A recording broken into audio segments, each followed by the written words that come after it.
The Meridian Empire's first message arrived on a Tuesday. Dr. Sarah Chen remembered that detail with painful clarity. How ordinary that morning had felt as she'd helped Emma pack her favorite dinosaur lunchbox for the Lunar Academy's Science Day. The holographic alert had flickered across her lab station just as she was reviewing the latest bacterial mutation data from Mars Colony 6. Dr. Chen, your presence is required in Conference Room Alpha, the AI assistant chimed. Priority level, maximum. She kissed Emma goodbye, watched her daughter skip off to join her classmates in the Academy's biodome, never suspecting that simple gesture would be their last moment of peace. The conference room was already packed when she arrived. Every senior researcher and military official from the Lunar Research Complex crowded around the massive display screen. The beam on screen defied easy description. Its crystalline structure caught and reflected light in impossible ways, making it appear both solid and ethereal. When it spoke, its words translated into perfect English with an unsettling mechanical precision. "We are the Meridian Empire," it announced. "Your world has drawn our attention." Admiral Harrison, the complex's military commander, stepped forward. "On behalf of Earth, we welcome." "Your welcome is irrelevant," the creature interrupted. "We have observed your species' unique biological properties. Your bacterial ecosystems are unprecedented. You will share this knowledge with us." Dr. Chen felt her chest tighten. Her team's research into Earth's bacterial adaptation capabilities had shown remarkable potential, bacteria that could transform hostile environments, create new materials, even process complex computations. But they'd kept the most groundbreaking discoveries classified, aware of their potential military applications. "We're happy to discuss scientific exchange," Harrison offered carefully, "through proper diplomatic channels." The crystalline being's surface rippled in what might have been amusement. "You misunderstand. This is not a request for cooperation. This is a demand for compliance. To ensure your understanding." The screen split, and Dr. Chen's world shattered. There was Emma, her dinosaur lunchbox still clutched to her chest, surrounded by towering crystalline figures in what appeared to be some kind of containment chamber. "Mom." Emma's voice wavered, but her chin was raised defiantly. "Mom, I'm okay. Don't let them." The transmission cut off. The room erupted in chaos. Harrison barked orders for immediate defensive measures. Other parents with children in the academy rushed to confirm their safety. But Dr. Chen stood perfectly still, her mind racing through calculations and possibilities with cold, terrible clarity. The Meridians had somehow bypassed every security system on humanity's most fortified off-world facility. They'd taken her daughter, her brilliant, brave Emma, without triggering a single alarm. And they'd done it to get to her research. "Dr. Chen." Harrison approached her, his face grave. "We'll get her back. I promise you." "No," she cut him off, her voice steady despite the rage building in her chest. "They don't understand what they've done. They think they're dealing with simple organisms, Admiral. They think bacteria are just tools." A bitter smile crossed her face. "They haven't grasped that Earth's biological systems are the result of billions of years of warfare on a microscopic scale. Every bacterium in my lab is a veteran of countless evolutionary battles." She turned to face the blank screen where her daughter had been moments before. "They want to learn about Earth's bacteria. Fine. I'll teach them. I'll show them exactly what happens when you force evolution into overdrive, when you push life to its limits." Her hands clenched into fists. "They took my daughter to study life. I'll show them what life does when it fights back." Over the next 72 hours, Earth's governments attempted diplomatic contact. The Meridians responded with precise, clinical demands. Full access to Earth's bacterial research in exchange for Emma's return. They transmitted brief proofs of life, showing Emma being kept in what appeared to be comfortable but secure containment. But Dr. Chen wasn't interested in diplomacy anymore. In her lab, she worked without rest, modifying strains of bacteria that could survive in almost any environment. bacteria that could communicate with each other across vast distances, sharing information and adapting in real time. Bacteria that could infiltrate and alter mechanical systems. The Meridians, in their arrogance, had revealed crucial information in their broadcasts. Their crystalline bodies weren't merely for show. They were living computers, organic mechanical hybrids that processed information through crystalline matrices. And every living thing, no matter how advanced, could be infected. They think they're superior, she explained to Harrison as she prepared the first batch of modified bacteria for transport. They think their technology makes them invulnerable. But they've forgotten something fundamental about evolution. What's that? Harrison asked, watching her work. The most dangerous predator isn't the biggest or strongest, she replied, sealing the container. It's the one you don't see coming. The one that's already inside your defenses before you know you're under attack. She looked up at him, her eyes hard. They wanted to study Earth's life. They're about to become part of the experiment. As the first diplomatic mission prepared to depart for the Meridian's nearest outpost, Dr. Chen slipped a single drop of clear liquid into their water purification system. Inside that drop, billions of her modified bacteria began their work, dividing, adapting, and communicating. The Meridians would never see them coming. They had taken her daughter to understand Earth's power over life itself. Now they would experience that power firsthand.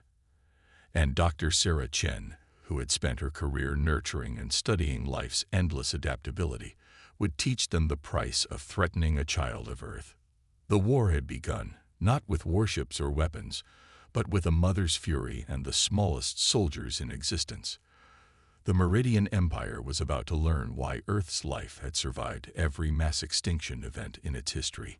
They were about to learn about survival of the fittest on a scale they never imagined. What the Meridian Empire failed to understand about Dr. Sarah Chen wasn't just her brilliance with bacterial engineering, it was her patience. While diplomatic envoys shuttled between Earth and Meridian outposts, while military leaders drew up contingency plans, she watched her bacteria work through quantum-linked microscopes. The first signs appeared 3 weeks after initial contact. A minor Meridian outpost reported unusual system fluctuations. Their crystalline computing matrices were experiencing microscopic irregularities. Nothing critical, just slight imperfections in their usually flawless structures. The Meridians, masters of their crystal technology for millennia, dismissed it as environmental adaptation to human presence. They couldn't have been more wrong.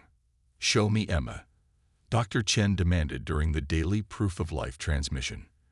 The Meridian commander's crystalline form shimmered with what she now recognized as irritation. "Your offspring remains unharmed," it stated. "However, your continued reluctance to share your complete research data may force us to reconsider her educational privileges." But Chen noticed something new. Tiny fractal patterns spreading across the commander's surface, barely visible to the naked eye. Her bacteria were already there, already working. She forced down a smile. In her sealed laboratory, deep beneath the lunar surface, Project Phoenix took shape. Admiral Harrison had given her complete autonomy, understanding that conventional warfare wouldn't work against an enemy that could teleport through their strongest defenses. The project's true nature remained known only to a select few. "They're not just bacteria anymore," she explained to Harrison one night, showing him the latest data. "They're evolving into something new. Each generation communicates with the others, sharing information about the crystalline structures they encounter. They're learning, adapting, becoming more efficient at infiltrating Meridian tech." Harrison studied the complex charts with a frown. "How long until they reach critical mass?" "That's the beauty of it," Chen replied, her eyes gleaming. "We're already past that point. Every Meridian who's contacted Earth's diplomatic teams has been exposed. Every outpost they've returned to has been seeded. The bacteria are spreading through their entire empire, establishing networks, waiting." But it wasn't just about the bacteria. Through quantum entanglement measurements, a field she'd studied but never mastered, Chen had detected something extraordinary. The bacteria weren't just infiltrating meridian systems, they were creating microscopic communication channels. And through those channels, she began receiving fragments of data. Among them, buried in the quantum noise, were messages from Emma. "Mom," the first one read, transmitted through bacterial quantum states. "Their crystals talk to each other. I can hear them when I concentrate. They're scared of something, but they don't know what it is yet." Chen's heart swelled with pride. Her daughter, even in captivity, was doing what she did best: observing, learning, adapting. Emma had inherited her mother's gift for understanding life in all its forms. The Meridians, meanwhile, began experiencing more significant problems. Crystal computer nodes started failing at random intervals. Navigation systems became unreliable. Their seemingly invincible technology was developing flaws they couldn't explain or repair. In response, they increased their demands. "Your research data," the crystalline commander insisted during another transmission, its surface now visibly mirrored by spreading fractal patterns. "All of it. Immediately, or your offspring's comfort will no longer be guaranteed." Chen leaned forward, studying the commander's degrading form with clinical interest. "Tell me something," she said quietly. "When you took my daughter, did you consider what it meant? Did you understand what you were really stealing?" "We do not steal," the commander retorted. "We acquire assets necessary for the Empire's advancement." "No," Chen corrected, allowing herself a small, cold smile. "You stole a child, my child, and in doing so, you taught humanity something crucial about your empire." "And what?" The commander's voice crackled with growing distortion. "Would that be?" "That you're vulnerable," she replied. "That for all your advanced technology, your crystalline perfection, you've forgotten what it means to adapt, to evolve, to fight for survival." Through the quantum link, another message from Emma arrived. "Mom, their crystals are singing wrong notes now. The harmony is breaking." The Meridian commander's form flickered, its perfect geometry showing increasing signs of disruption. "Your primitive attempts at resistance are futile. We have dominated this galaxy for 10,000 years. Then you're 10,000 years out of practice at fighting for your existence," Chen responded. "On Earth, every microorganism fights that battle every single day. They adapt or they die. And I've spent my career studying the winners." As if to emphasize her point, a visible crack appeared in the commander's surface. The transmission cut out abruptly, but not before Chen saw the first signs of fear in the crystalline being's deteriorating form. In her lab, she pulled up the latest bacterial evolution data. The strains had surpassed her wildest expectations, developing capabilities she hadn't even theorized were possible. They weren't just infiltrating Meridian technology anymore. They were restructuring it at a molecular level. "Admiral," she called Harrison, "I think it's time for Phase 2. "Are you sure?" he asked. "Once we escalate, there's no going back." Chen thought of Emma, alone among these beings who thought they could simply take whatever they wanted, who thought superior technology made them superior beings, who had never faced an enemy they couldn't see coming. "They wanted to study Earth's life," she said firmly. "Let's show them what it can really do." Across Meridian space, countless microscopic soldiers prepared for her signal. The real war was about to begin, and the enemy still didn't know they'd already lost. The Meridian Empire's Grand Council chamber, a vast crystalline cathedral floating in deep space, had never known imperfection. For millennia, its geometric patterns had remained flawless, its calculations precise. But now, microscopic flaws spread through its structure like cracks in ice, invisible to its arrogant inhabitants, but growing more significant with each passing moment. Dr. Sarah Chen watched through her quantum-linked bacterial networks as the Empire began to crumble from within. Each transmission from the Meridians now showed more severe signs of degradation, their once perfect crystalline forms increasingly mirrored by spreading fractal patterns. "Your attempts at sabotage are futile," the High Commander's distorted voice declared during the latest communication. We have isolated the contamination. Our systems are being purged. Chen allowed herself a brief cold smile. Are you certain about that? The truth was far different from what the Meridians believed. Every attempt to purge their systems only spread her bacteria further. Each defensive measure they took played directly into her strategy. The bacteria weren't just surviving their countermeasures. They were learning from them, adapting, becoming stronger. Through the quantum link, Emma's messages became more frequent. Mom, they're starting to panic. The crystals aren't singing in harmony anymore. Some of them are screaming. Chen had taught her daughter from an early age about the delicate balance of ecosystems, how the smallest changes could cascade into massive effects. Now Emma was witnessing this principle on a galactic scale. The Meridians' desperation became evident as their empire's perfect synchronization began to fail. Ships appeared at wrong coordinates. Communication relays transmitted gibberish.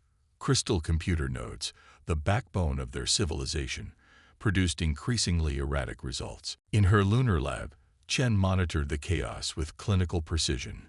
"Show me the latest adaptation rates," she instructed her AI assistant. The holographic display revealed something extraordinary.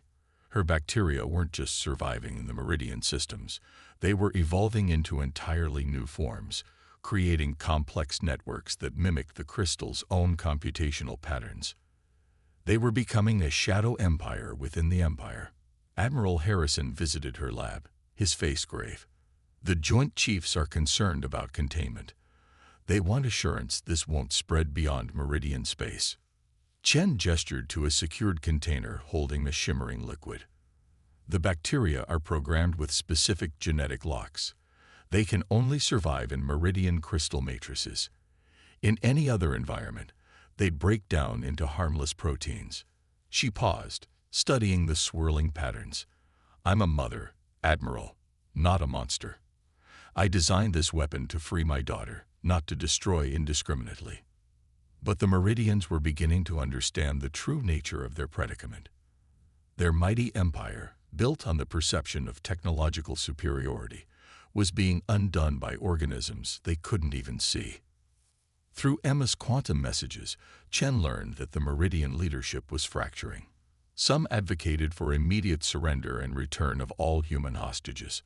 Others pushed for more aggressive measures, threatening to destroy entire sectors of their own empire to stop the contamination. "They're arguing all the time now," Emma reported. "The harmonies are completely broken. Some of the younger ones are starting to ask questions about why they took me." Chen shared this intelligence with Harrison. "The Empire's unity is breaking down. Their hierarchical structure relied on perfect communication through their crystal networks. Now that those networks are compromised, they're experiencing chaos for the first time." Harrison finished. "How much longer?" "Days, maybe hours," Chen replied. "The bacterial evolution rate has exceeded all projections. They're not just disrupting Meridian systems anymore. They're replacing them." The next transmission from the Meridians came not from the High Commander, but from a group of younger crystal beings. Their forms showed heavy deterioration, but their voices carried a different tone, not of demand, but of desperation. "Dr. Chen," their spokesperson began, surface crackling with distortion, "we wish to negotiate. Not for the Empire, but for our future. We are beginning to understand the error of our actions." Chen leaned forward. "I'm listening. The taking of your offspring, it has revealed fundamental flaws in our philosophy. We believed our technological superiority gave us the right to take what we desired. We never considered." The beam's form flickered. "We never considered that true strength might lie in the ability to adapt, to change, to evolve." Through the quantum link, Emma's message arrived. "Mom, something's different. The crystals, some of them are trying to sing a new song." Chen checked her bacterial monitoring systems. The latest data showed something unprecedented. Some of the younger Meridians were not fighting the bacterial infiltration, but attempting to synchronize with it, trying to learn from it rather than destroy it. "Your offer?" Chen prompted. "Return of all human hostages. immediate withdrawal from Earth space. And the being hesitated. We request your assistance in understanding how to adapt, how to change, how to become something more than what we are. Chen felt a moment of surprise. This was more than victory. It was the possibility of transformation. But first, bring me my daughter, she said firmly. Then we can discuss evolution. Across meridian space, crystal empires continued to fracture and reform, as an invisible army of Earth's smallest warriors taught an ancient civilization its greatest lesson. True power lies not in perfection, but in the ability to change. The war was ending, not with destruction, but with the promise of transformation. And somewhere in the quantum noise, a child's message whispered, "Mom, I think they're finally learning to listen." The final transmission from the Meridian High Command was a masterpiece of desperation. Their once pristine crystalline forms now resembled cracked glass, fractal patterns spreading across their surfaces like frozen lightning. The empire that had dominated the galaxy for 10,000 years was watching its perfect order dissolve into chaos. "You do not understand what you have done," the High Commander's distorted voice rasped. "Our empire maintains the stability of 17,000 star systems.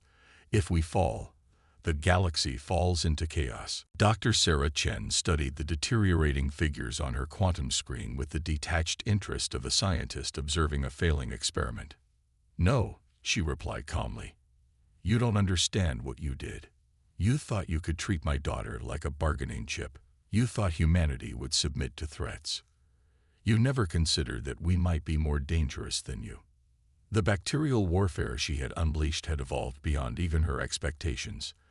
The originally simple organisms had developed into a complex network that spread throughout the Meridian Empire's crystal technology, creating new patterns, new possibilities, new ways of processing information. They weren't just destroying the old order, they were creating something entirely new. Through their quantum link, Emma's latest message arrived. "Mom, something big is happening. The younger crystals are starting to resonate with the new patterns. They're calling it the Great Transformation." Chen had noticed this trend in her data. While the older, more rigid Meridian leaders fought against the bacterial invasion, many younger members of their species had begun to adapt, to synchronize with the new patterns rather than resist them. They were evolving. But the High Command had one final card to play. "If you do not immediately cease this attack and surrender your research," the commander's fractured form declared, "we will execute the child. You have 1 standard hour to comply." For the first time since the crisis began, Chen felt real fear. Not for the galaxy, not for the fate of civilizations, but for her daughter. Through the quantum link, Emma's message was immediate. "Mom, don't give them anything. The crystals are lying. They can't even control their own containment systems anymore." Admiral Harrison, who had been monitoring the exchange, stepped forward. "Doctor, we have a strike team ready. If you can give us an opening." Chen nodded, her mind racing through calculations. The bacteria had spread throughout the Meridian systems, creating networks of their own. And through those networks, Emma, she transmitted through the quantum link. "Remember the game we used to play? About making music with bacteria?" The response came quickly. "The resonance frequencies. Mom, I can hear them in the crystals." Chen smiled. When Emma was younger, they had discovered that certain bacterial colonies could be influenced by specific sound frequencies, creating patterns that could be controlled. She had turned it into a game, teaching Emma how to conduct bacterial symphonies. Now, those childhood lessons would become their salvation. "Admiral," Chen turned to Harrison, "get your team ready. In exactly 47 minutes, every Meridian system in their central complex is going to experience a rather dramatic resonance cascade." She began typing rapidly, sending instructions through the bacterial network. The organisms that had infiltrated the Meridian systems weren't just disrupting their technology. They were waiting for a signal that would trigger a very specific frequency. The High Commander's next transmission was cut short as their forms began to vibrate visibly. What?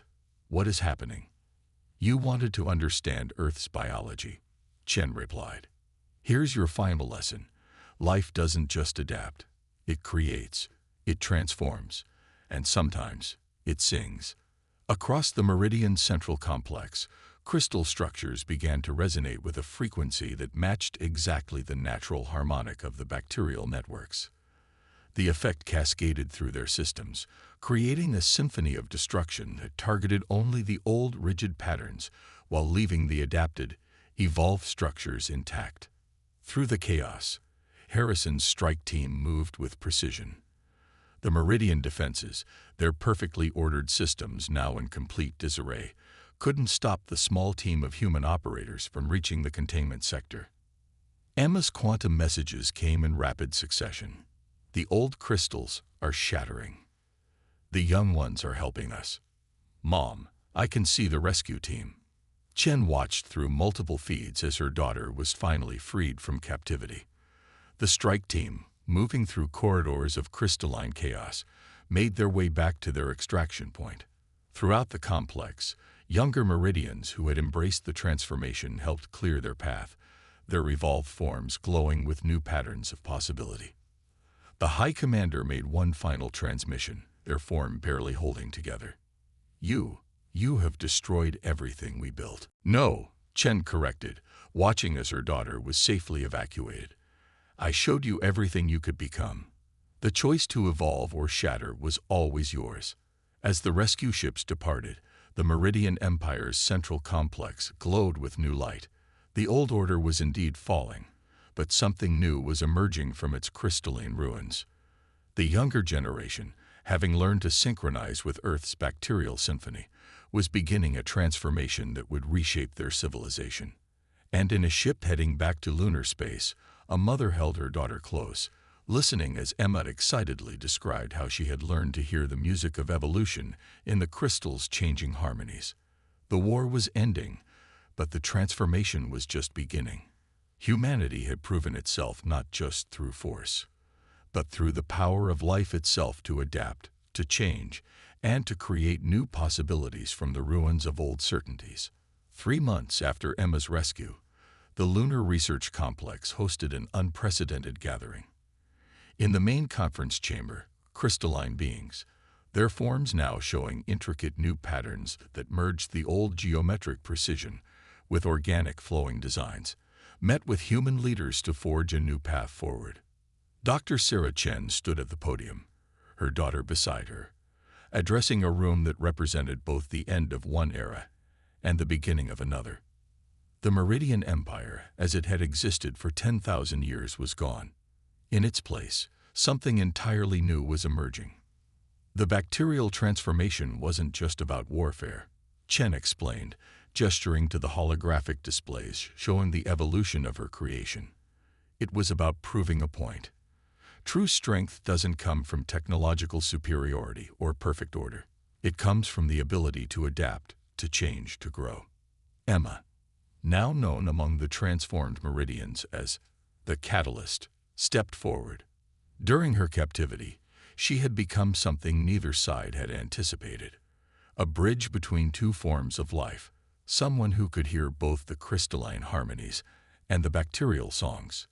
The new patterns aren't just random, Emma demonstrated, touching a control panel that showed the complex interactions between the bacterial networks and crystal matrices. They're a dialogue. The bacteria learned from the crystals, and the crystals learned from the bacteria. They created something better than either could be alone. The transformed Meridians, led by those who had chosen to embrace change rather than fight it, nodded in recognition. Their society had been rebuilt not on the principles of rigid hierarchy and forced compliance, but on adaptation and symbiosis. We were wrong, acknowledged first speaker Lyra, a younger Meridian whose form shimmered with particularly complex new patterns. We thought perfection meant unchanging order. We saw change as corruption, adaptation as weakness. In taking the human child, we hoped to understand your biological advantages. Instead, we learned a far more valuable lesson. Admiral Harrison, representing Earth's military leadership, leaned forward. And what lesson was that? That true perfection lies in the ability to transform, Lyra answered, her crystalline surface rippling with new harmonics. Your bacterial weapon could have destroyed us completely. Instead, it offered us a choice: evolve or expire. Those who chose evolution discovered possibilities we never imagined possible. The diplomatic implications were staggering. The 17,000 star systems once ruled by the old empire were reorganizing themselves based on new principles. The transformed meridians, with their hybrid crystal bacterial systems, were helping to establish new networks of cooperation rather than domination. But perhaps most significantly, a new protocol was being established across known space. The Galactic Covenant for the Protection of Progeny, known informally as Emma's Law, made the targeting of any species' children an offense that would unite all civilized worlds in response. We learned from our error, Lyra continued, but we also learned from your restraint, Dr. Chen. You had the power to destroy our entire civilization. Instead, you gave us the opportunity to become something more. Chen looked at her daughter, who was explaining to a group of young Meridians how she had learned to conduct the bacterial symphonies during her captivity. Sometimes the most powerful weapon isn't the one that destroys, she said quietly. It's the one that transforms. The changes weren't limited to the Meridians. Humanity's understanding of life itself had been revolutionized.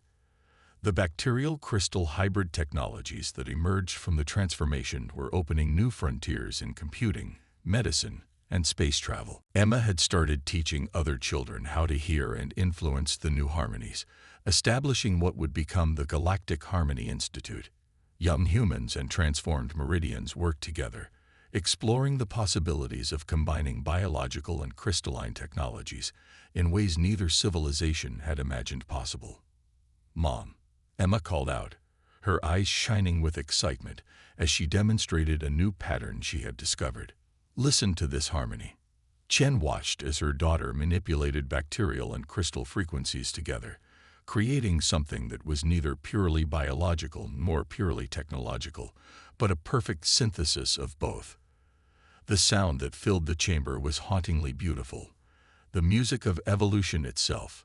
Admiral Harrison moved to stand beside her. Not exactly the victory we imagined when this started, he observed. No, Chen agreed, watching as human and Meridian children experimented together with the new technologies. It's better. We didn't just win a war.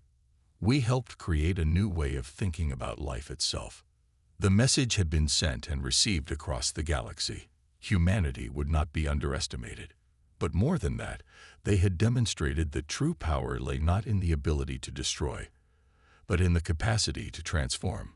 The mother's fury that had launched a microscopic war had led not to devastation, but to evolution.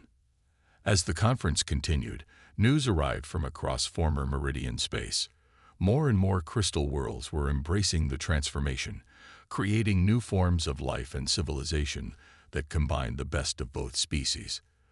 The bacteria that had been weapons of war were becoming tools of creation.